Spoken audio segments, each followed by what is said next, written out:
December ಇದು June July August season.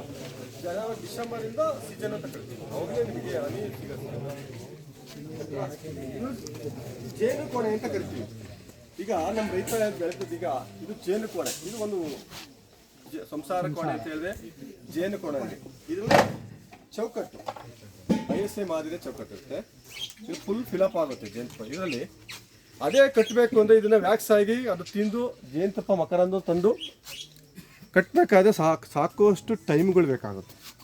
ಅಂದರೆ ಪರಗ ಅಂತ ನೋಡಿದ್ದೀರಾ, ಕಾಲಲ್ಲಿ ಉಂಡೆ ಥರ ಬರ್ತಿದ್ವಿ. ಆಲ್ರೆಡಿ ಬಾಕ್ಸ್ ಇಟ್ಟಿದ್ದಾರೆ ನೋಡಿ, ಅಬ್ಸರ್ವ್ ಮಾಡಿ.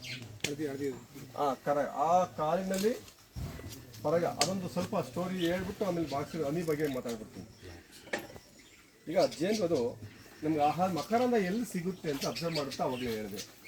ಆಹಾರ ತರದೇ ಬೇರೆ ಅಂತೇಳಿ. ಆಹಾರ ತರಕ್ಕೆ ಹೋದಾಗ ಮಕರಂದವನ್ನು ಹೀರಿಕೊಂಡು ಬರಬೇಕಾದ್ರೆ ಎಲ್ಲ ಅದು ಈಳು ನ್ಯಾಳಿಗೆ ಅಂತ ಇರುತ್ತೆ.